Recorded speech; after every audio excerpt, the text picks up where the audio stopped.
अपने को दिया सर मानव उत्सर्जन अंग या तंत्र। हमारा शरीर कितने प्रकार से चीजों को उत्सर्जन करता है और हमारे शरीर में कितने प्रकार के उत्सर्जी अंग होते हैं, तो इनके नाम अपने को पता होना चाहिए। कतई रटने वाला चीज नहीं है, अगर आप ध्यान से देखेंगे समझेंगे एक बार सुनेंगे लंबे समय तक दिमाग में चलेगा। तो ह्यूमन एक्सक्रीटरी सिस्टम, शरीर द्वारा उपयोग के बाद बनने वाले अपशिष्ट पदार्थों को बाहर निकालने की प्रक्रिया क्या कहलाती है? उत्सर्जन कहलाती है।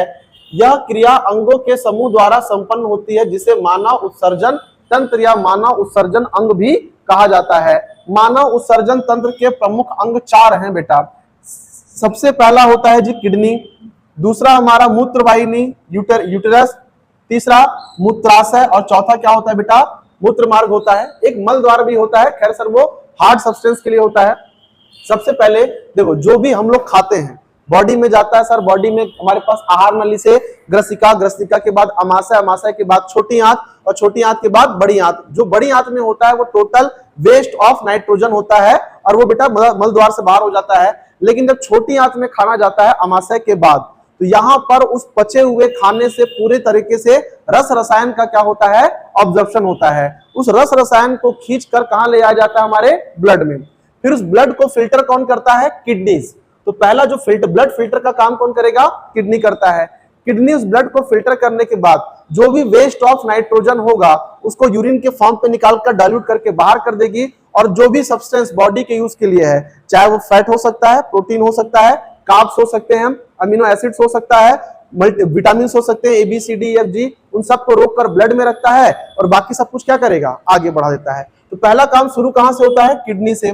किडनी के बाद ये हमारे पास यहीं पर हमारी किडनियां होती है। इसके बाद होती है बेटा मूत्रवाहिनी, जो हमारे पास हमारा यूरिनरी सिस्टम होता है वो, और वहां से वो पूरा का पूरा जो है निकल कर कहां पर आता है सर? हमारे पास यूरिनरी गोल ब्लैडर में आता है, मूत्राशय में आता है और उसके बाद क्या होता है? वो मूत्र मार्ग से शरीर से बाहर निकल जाता है। ये सिस्टम होता है बेटा हमारे पास। तो पूछेगा सर कितने तंत्र होते हैं, तो क्या बताओगे? 4 होते हैं। नंबर क्या करने हैं आपको याद रखने हैं। अगला बात कर लेते हैं सर कि कुछ महत्वपूर्ण तथ्यों के बारे में। तो यहाँ पर अपने को इंपॉर्टेंट है, यहाँ से क्वेश्चंस वगैरह बनाएगा। गुर्दे की संख्या अर्थात किडनीज कितने होते हैं? दाएं 2 होते हैं। कहां पर होंगे सर? तो पेट के दाएं और बाएं होते हैं और पीठ के निचले हिस्से में। अगर इधर दर्द हो रहा है तो किडनी का नहीं है, किडनी का दर्द कहां पर होता है? तो इस हिस्से में होता है। यहां पर अगर दर्द हो रहा है तो किसका दर्द है? वो किडनीज का दर्द होता है, याद रहेगा। अगर किसी को यहाँ पर स्टोन या पथरी हुई है तो वो किडनी का दर्द समझता होगा। गुर्दे की लंबाई कितनी होती है बेटा? 10 से लेकर 12 सेंटीमीटर तक होती है गुर्दे की किडनीज की लंबाई। और चौड़ाई कितनी होती है? तो 5 से 7 सेंटीमीटर तक क्या होता है? चौड़ा होता है हमारा किडनी। उसकी मोटाई कितनी होती है सर? तो 2 से 3 सेंटीमीटर तक क्या होगा उसका थिकनेस? तो 10 का आधा 5, याद रहेगा। और सर 5 का आधा 2 और 3 कर लेना। ये लंबाई, ये चौड़ाई और ये मोटाई। गुर्दे का वजन 70 से कितने ग्राम का होता है? 80 ग्राम का। 70 से 80 ग्राम का होता है। एक स्वस्थ व्यक्ति द्वारा प्रतिदिन उत्सर्जित मूत्र लगभग कितना होता है? 180 लीटर। जी बहुत ज्यादा हो गया, 180 लीटर नहीं होता, 5 से 6 लीटर होना चाहिए। क्या होना चाहिए? उत्सर्जित मूत्र। ठीक। गुर्दे की संरचनात्मक इकाई क्या कहलाती है सर? तो नेफ्रॉन कहलाती है। क्या कहलाती है? नेफ्रॉन। देखो हमारे बॉडीज के अंदर जो ब्रेन होता है ना, उसके जो सेल्स होते हैं वो कहलाते हैं न्यूरॉन्स, और जो किडनी की जो जालियां होती है उसके जो सेल्स होते हैं वो कहलाते हैं नेफ्रॉन्स। इसीलिए जब दिमाग में चोट लगता है तो न्यूरॉन्स का इलाज करने वाला न्यूरोलॉजिस्ट उसके पास जाते हैं, और अगर किडनी की बीमारी हुई तो नेफ्रॉन्स का इलाज करने वाला नेफ्रोलॉजिस्ट किसके पास जाते हैं? नेफ्रोलॉजिस्ट के पास जाते हैं। ठीक है। गुर्दे में रक्त को शुद्ध करने वाली सूक्ष्म इकाई होती है सर, इसको बोलते हैं ग्लोमेरुलर तंत्र कहा जाता है इसको। गुर्दे की अपनी रक्त आपूर्ति रीनल आर्टरी से होती है। आखिर किडनीज को भी तो ब्लड चाहिए, फिल्टर का तो काम कर रहा है, प्लस उसको भी तो फिल्टर करने के लिए, काम करने के लिए ब्लड चाहिए। तो कौन सी आर्टरी से जाएगा? रीनल आर्टरी से जाता है। गुर्दे में रक्त को बाहर निकालने के लिए क्या होती है?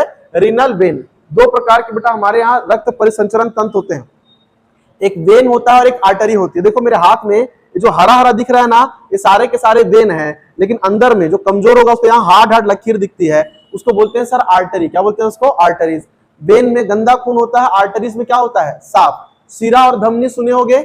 वेन यानी क्या होती है? सिराएं होती है। वेन यानी क्या होती है? सिराएं। और धमनी का मतलब क्या होता है जी? आर्टरीज होती है। क्लियर है? ये गुर्दे से रक्त को बाहर ले आता है। भाई जो मूत्र का रंग होता है वो क्या होता है सर? हल्का पीला होता है। जो यूरिन का कलर होता है वो एकदम व्हाइट नहीं है। अगर एकदम व्हाइट अगर आपका यूरिन है, समझ लो आप जरूरत से ज्यादा पानी पी रहे हो, ओवर हाइड्रेटेड हो या फिर अच्छी तरीके से हाइड्रेटेड हो। अगर यूरिन का कलर पर्ल येलो मतलब सबसे आइडियल होता है, मतलब मोती के कलर का पीला है तो भी स्थिति ठीक है। अगर डार्क पीला हो रहा है मतलब आप डिहाइड्रेटेड हो। जरूरी नहीं हर बार बीमारी हो, बहुत सारा पानी पीने के बाद भी अगर वो डार्क पीला हो रहा है तो प्रॉब्लम है। बात समझ में आ रही है? अदरवाइज वो क्लीन हो जाता है, कोई दिक्कत नहीं होता है। अब यहाँ पर यूरिन दिया बेटा, यूरिन के बारे में भी काफी इंफॉर्मेशन है सर, उसको भी क्या करते हैं हम लोग एक बार देख लेते हैं। यहां से क्वेश्चन पूछता है यूरिन, उसका पीएच क्या होता है? लगभग 6। थोड़ा एसिटिक होता है, थोड़ा अम्लीय होता है। क्या? तो ह्यूमन का यूरिन, अलग अलग जानवरों के अंदर यूरिन का पीएच वैल्यू अलग अलग हो सकता है। मूत्र में जल, अगर आप यूरिन में बात करते हैं पानी कितना होता है तो 95% क्या होगा उसमें? पानी होगा। यूरिया कितने परसेंट होता है सर? तो 2%। यूरिया सर है क्या? तो यूरिया आपका नाइट्रोजन है बेटा। यूरिया जो होता है एक प्रकार से क्या होता है? वो नाइट्रोजन ही होता है।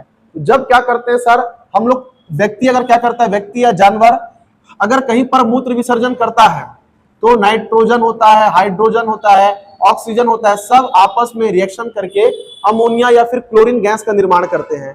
इसलिए जहां पर लोग लगातार मूत्र विसर्जन कर रहे हो, साफ सफाई ना हो, तो वहां बहुत तीखी गंध आती है। वो किस कारण से होती है? तो यूरिया का जो यूरिन का जो नाइट्रोजन है वो रिएक्ट करके करता है, अमोनिया जैसे गैस को बना देता है, जिससे काफी तेज बदबू आती है।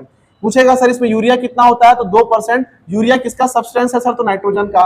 पूछेगा इसमें यूरिक एसिड कितना होता है? तो 0.2% होता है। तो 95% उसमें क्या होगा? वाटर होगा। 2% यूरिया होगा। सर उसमें लवण मिनरल्स मतलब 0.8% और यूरिक एसिड कितना होगा? 0.2% होगा। मूत्र का पीला रंग किस कारण से होता है बेटा? एक सब्सटेंस होता है यूरोक्रोम, ये इंपॉर्टेंट कंटेंट सर, क्या है? इंपॉर्टेंट कंटेंट है कि मूत्र का पीला रंग किस कारण से होता है सर? यूरोक्रोम के कारण होता है। बाद में गंध किस कारण से आती है? अमोनिया, क्योंकि मूत्र के अंदर क्या होता है? यूरिया। यूरिया किससे बना है? नाइट्रोजन से, और वो पानी के एच से क्या करता है? रिएक्ट करता है और एक सब्सटेंस बना लेता है सर, अमोनिया। और अमोनिया की गंध बहुत क्या होती है बेटा? तेज और तीक्ष्ण होती है। बात समझ में आ रही है मैं क्या कह रहा हूं? मूत्र में विटामिन कौन सा पाया जाता है? तो विटामिन सी पाया जाता है। मूत्र में कौन सा पाया जाता है? तो विटामिन सी पाया जाता है। पथरी किसी कारण से बनती है sir? Calcium oxalate plus calcium phosphate plus uric acid, ये सब मिलकर क्या करते हैं? तो बॉडी में पथरी का निर्माण करते हैं। क्या यहाँ पर किसी को पथरी है? तो सुनो, पथरी खाने वाले को सर पालक, टमाटर, दूध, अंडे ये सब मना कर देता है। दूध, अंडे, मांस, मछली, इनसे क्या मिलता है हमें? इनसे मिलता है कैल्शियम। और जब टमाटर खाते हैं तो टमाटर में कौन सा एसिड होता है? Oxalic acid. टमाटर में कौन सा होता है? Oxalic acid. तो आप दूध पिए, उससे मिला आप लोग को कैल्शियम, और टमाटर से क्या मिला? Oxalic acid. ये दोनों मिलकर क्या बनाते हैं? कैल्शियम ऑक्सिलेट, और आपकी पथरी बनकर तैयार हो जाती है। तो टमाटर में पथरी डाल के खाओगे या टमाटर के साथ बहुत ज्यादा पथरी की सलाद खाओगे तो पथरी होने की, सॉरी दूध वगैरह खाओगे, मांस मछली, तो क्या होगा? पथरी होने की संभावना होगी। लेकिन जरूरी नहीं हर किसी को होगा। हर किसी के बॉडी का पथरी बनाना या इस प्रकार के रिएक्शन करने का जो पोटेंशियल अलग अलग है, किसी में बनेगा और किसी में नहीं बनेगा। ठीक है? कैल्शियम फॉस्फेट, और एक क्या होता है बेटा? Uric acid. ठीक है? जिनको यूरिक एसिड बढ़ा हुआ है शरीर में उनको भी खाना सोच समझकर खाना चाहिए, वरना सर यूरिक एसिड के साथ साथ किडनी और गॉल ब्लैडर में क्या होगा? स्टोन भी होने की संभावना होती है। एक होता है सर हमारे पास डायलिसिस। डायलिसिस कब कराया जाता है? जब किडनी हमारी काम करना बंद कर देती है, फंक्शन करना बंद कर देती है, फिल्टर करना बंद कर देती है ब्लड का, तो उस ब्लड फिल्टर का काम बाहर मशीन के द्वारा कराया जाता है। इस क्रिया को कहा जाता है अपोहन, या इंग्लिश क्या बोलते हैं इसको? डायलिसिस कहा जाता है। ठीक है? तो किडनी के रोग का इलाज कैसे होता है भाई? दो ही तरीका है सर, या तो किडनी ट्रांसप्लांट करा लो या तो फिर क्या करा लो? डायलिसिस कराते रहो। जब तक डायलिसिस चलेगा